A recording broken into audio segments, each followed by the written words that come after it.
Olá pessoal, sejam bem-vindos de volta ao nosso curso de Eletrônica. Essa é a nossa aula número 15 e hoje nós vamos falar um pouco a respeito do transistor PNP, além de algumas características relacionadas à curva tensão-corrente e alguns efeitos que ocorrem nesse dispositivo.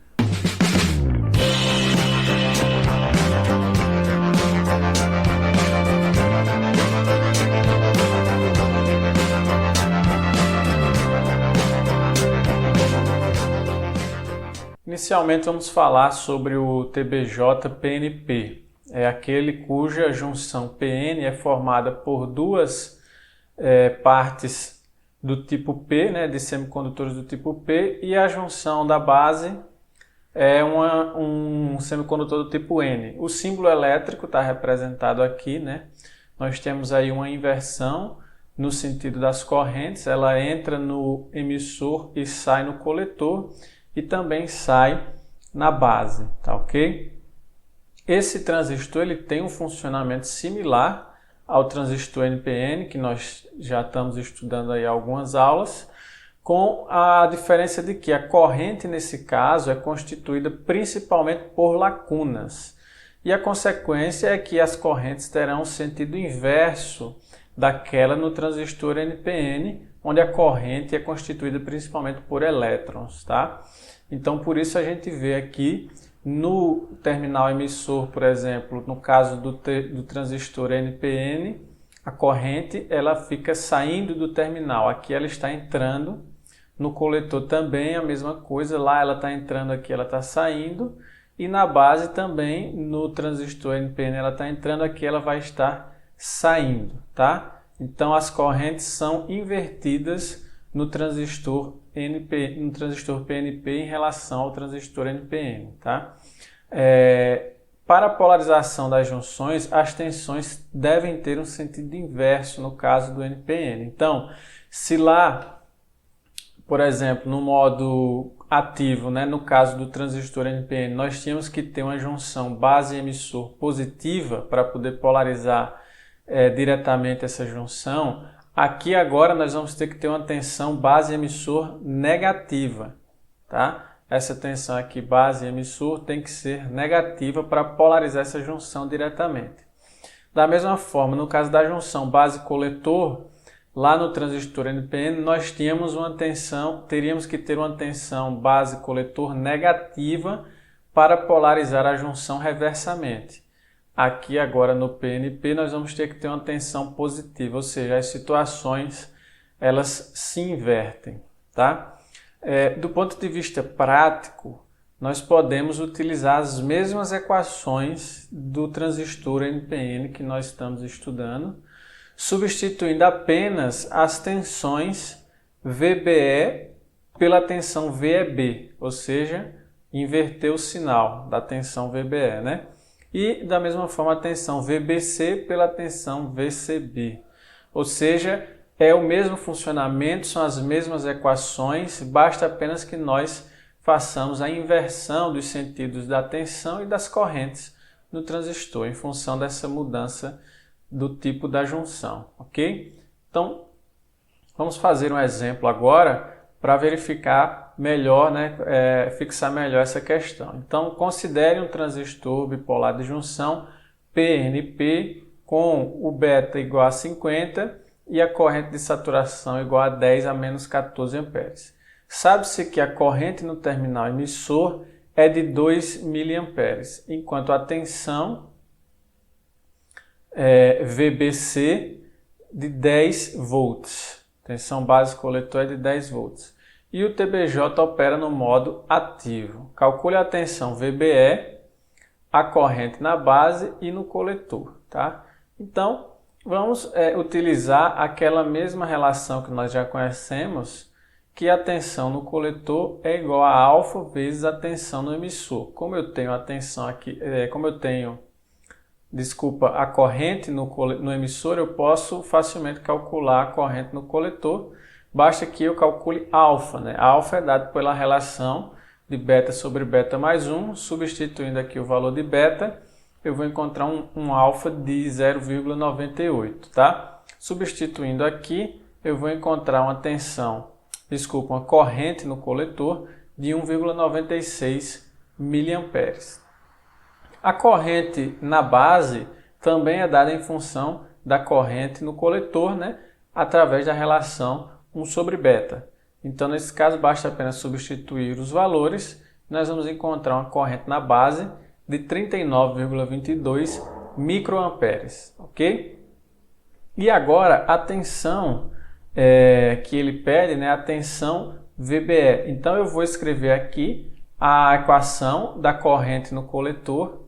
Lembrando que, como trata-se de um transistor PNP, eu vou inverter aqui a tensão que na equação do transistor NPN é a tensão VBE. Aqui eu vou escrever como sendo a tensão VEB, porque nós já discutimos, ela tem o sentido inverso no caso do transistor PNP. Então agora eu preciso isolar a tensão VEB, né, porque é ela que eu quero determinar. Eu vou fazer o que? Eu vou trazer a corrente de saturação aqui para o quociente e aí vou aplicar o log natural dos dois lados. Vou ficar com esse log natural aqui e multiplicando também pela tensão térmica aqui. E aí eu isolo a tensão emissor base, tá? Substituindo os valores na equação, nós conhecemos todos os valores, né? A tensão térmica 25 mV, a corrente no coletor nós já calculamos e a corrente de saturação foi dada na questão 10 elevado a menos 14 amperes, tá? Eu vou encontrar aqui uma tensão VEB de 0,65 volts, mas a questão pede a tensão VBE, portanto é apenas inverter os sinais, né? A tensão VBE é igual a menos a tensão VEB, então a tensão VBE é igual a menos 0,65 volts. E vejam que eu tenho uma tensão VBE negativa e tenho uma tensão VBC positiva, como foi dado aqui. Portanto, eu tenho esse transistor operando no modo ativo, considerando que ele é um transistor do tipo PNP. Ok, pessoal? Então, apenas para ficar claro, nós temos o mesmo funcionamento do transistor PNP, assim como temos no transistor NPN. Basta apenas inverter os sentidos das tensões e das correntes nas equações, ok? Bom, nós vamos falar agora sobre o modelo de Heber-Small. É o modelo mais completo que nós temos para transistores. Esse é um modelo que foi proposto por esses dois engenheiros, né, Heber-Small, e que pode ser utilizado para prever a operação do TBJ em todos os modos possíveis. Então, se a gente não sabe qual é o modo que o transistor está operando, nós podemos aplicar um modelo de Heber-Small para modelar esse transistor em qualquer modo de operação que ele esteja sendo utilizado, ok? As equações para as correntes nesse modelo são dadas pelo seguinte: no caso da corrente de emissor, ela vai ser corrente de saturação sobre o ganho alfa vezes a exponencial da tensão entre base e emissor sobre a tensão térmica menos 1, menos a corrente de saturação vezes a tensão base coletor sobre a tensão térmica menos 1. Tá? Então percebam que é uma equação mais completa do que aquela que nós vínhamos estudando até o momento. Para a corrente de coletor, eu vou ter a corrente de saturação vezes a exponencial da tensão entre base e coletor sobre a tensão térmica menos 1, menos a corrente de saturação sobre o ganho alfa para o modo de operação ativo reverso, vezes a exponencial da tensão base coletor sobre a tensão térmica menos 1. Para a corrente de base, nós escrevemos a corrente que é igual à corrente de saturação sobre o ganho beta, vezes a exponencial da tensão base emissor sobre a tensão térmica menos 1, mais a corrente de saturação sobre o ganho beta no modo de operação ativo reverso, vezes a exponencial da tensão base coletor sobre a tensão térmica menos 1. Tá? As relações entre alfa e beta permanecem válidas, tanto para o ganho no modo ativo, quanto para o ganho no modo ativo reverso. Então, são equações um pouco mais complexas do que aquelas que nós havíamos estudando. Na verdade, essas equações mais simples que nós apresentamos nas aulas anteriores para o modo ativo ou para o modo de saturação, elas são casos particulares dessas equações que estão apresentadas aqui, né? Essas equações, elas são as equações gerais para o funcionamento do transistor, e aquelas que nós apresentamos são casos particulares dessas equações para o modo de operação ativo e para o modo de operação de saturação, ok? Mas é importante a gente conhecer essas equações do modelo Ebers-Moll, que é o modelo mais completo que nós temos para a operação dos transistores bipolares de junção.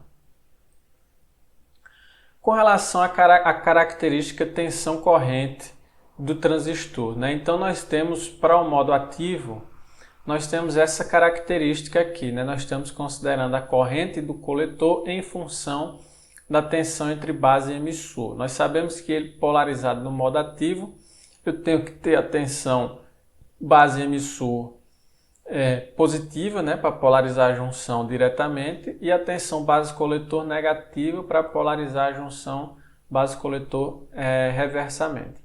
Quando eu observo essa curva, eu verifico que, na verdade, para valores da tensão base emissor menores do que 0,5 volts, a corrente é, na verdade, desprezível, né? Então, eu preciso ter valores para a tensão base emissor maiores do que 0,5 volts para poder ter uma corrente significativa aqui no coletor, tá? Outra característica nessa curva é que a tensão base emissor, ela, assim como no diodo, a gente observou isso lá, né? Aqui também é uma junção PN, então da mesma forma ela tem uma faixa de variação da tensão limitada aqui para a variação da corrente. Então, quando eu tenho valores, vamos dizer assim, de trabalho da corrente de coletor, eu vou ter essa tensão de base emissor aqui no máximo entre 0,6 e 0,8 volts. A gente considera, assim como a gente considerou lá para o caso do diodo, por uma simplificação, que essa tensão, quando a junção base e emissor estiver polarizada diretamente, essa tensão vai ser uma tensão aí de 0,7 volts fixa, basicamente, para valores de corrente no emissor típicos, ok? Outra característica nessa curva de tensão e corrente é que há uma variação com a temperatura da curva, tá? Então, eu tenho para diferentes temperaturas, eu tenho diferentes valores. Na verdade, quanto maior a temperatura, menor vai ser a queda de tensão na junção PN, tá? Tem uma regra simples que é o seguinte: a tensão entre base e emissor diminui cerca de 2 mV para cada grau Celsius de aumento da temperatura, enquanto a corrente permanece constante, tá? Então, se eu tiver o transistor operando numa temperatura muito elevada, eu vou conseguir manter a mesma corrente do coletor, mas eu vou ter uma tensão de polarização da junção base-emissor menor. A temperatura vai fazer com que essa tensão caia, ok?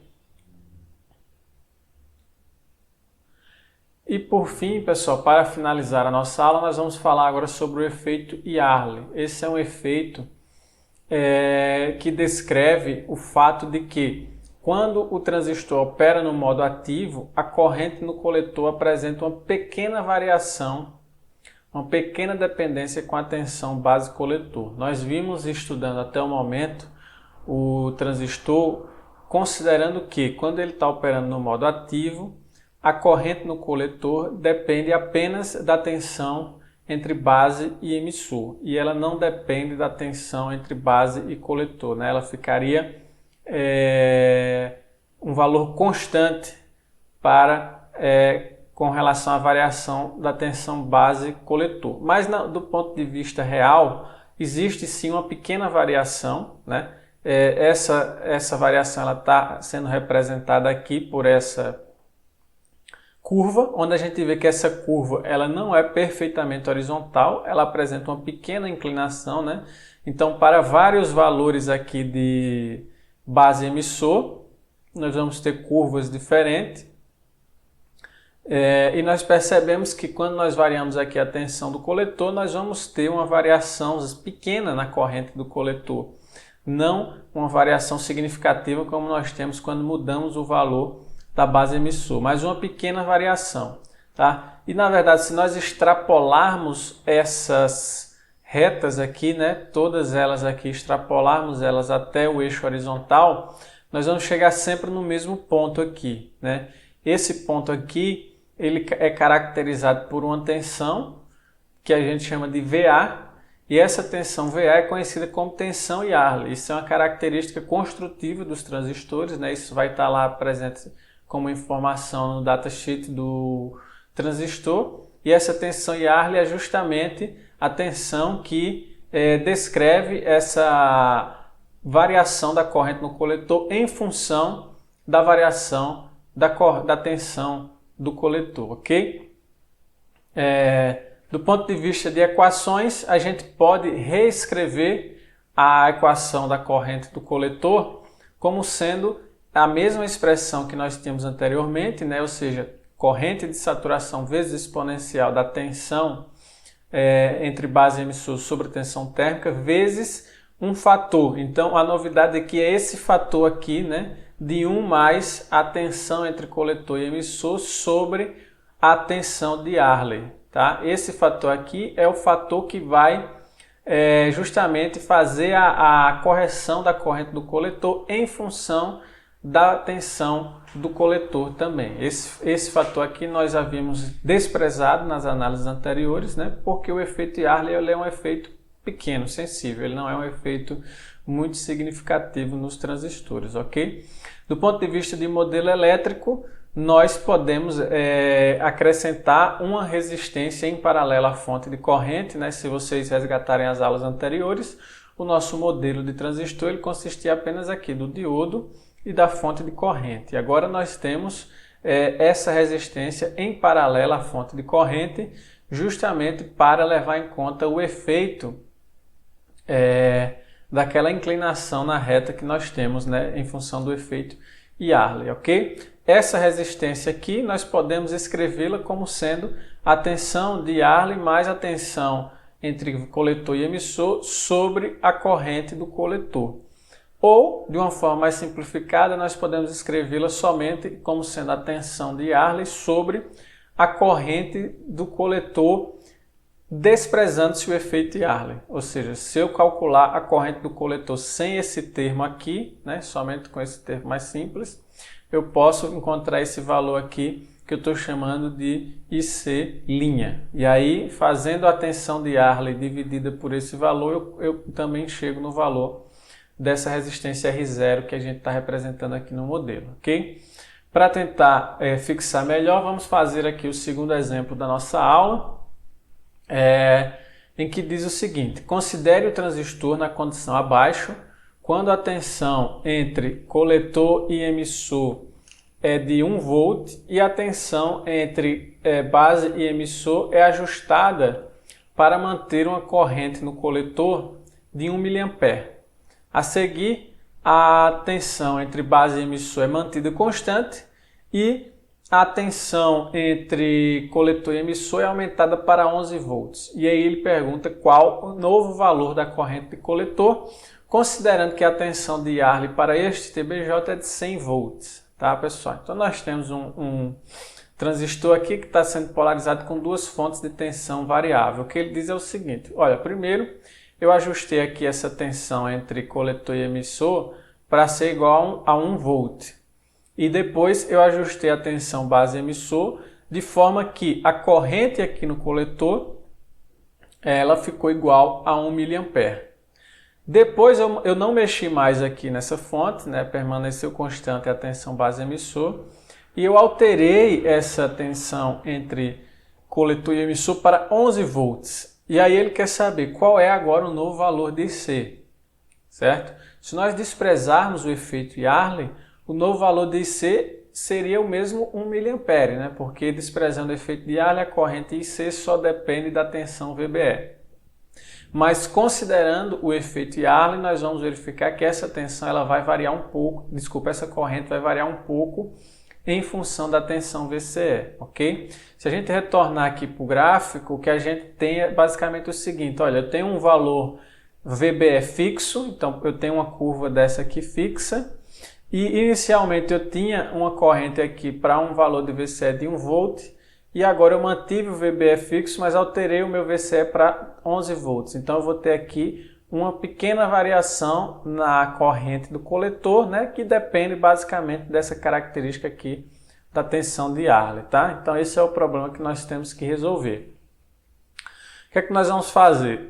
Resgatando a equação que nós acabamos de apresentar, né, a equação para a corrente do coletor, nós temos inicialmente a seguinte situação, substituindo aqui os valores nessa equação. Eu tenho uma corrente no coletor de 1 mA, tá? Então estou escrevendo aqui 10 a menos 3, igual, corrente de saturação não foi informada, não tem problema, vezes a exponencial da tensão base emissor sobre tensão térmica. Também não foi informada o valor da tensão base emissor que gerava essa corrente de 1 mA. Mas eu posso considerar esse termo aqui, né, corrente de saturação vezes a exponencial, como sendo um termo constante, já que eu não vou mudar a tensão VBE, eu vou considerar esse termo aqui constante e vou encontrar qual é o valor desse termo constante, tá? Multiplicando isso aqui por 1 mais a tensão VCE, ele diz que inicialmente era 1 volt, sobre a tensão de Arley 100 volts, tá? Então eu encontro que esse termo constante aqui de tensão, corrente de saturação vezes a exponencial vai ser igual a 0,99 vezes 10 a menos 3, tá?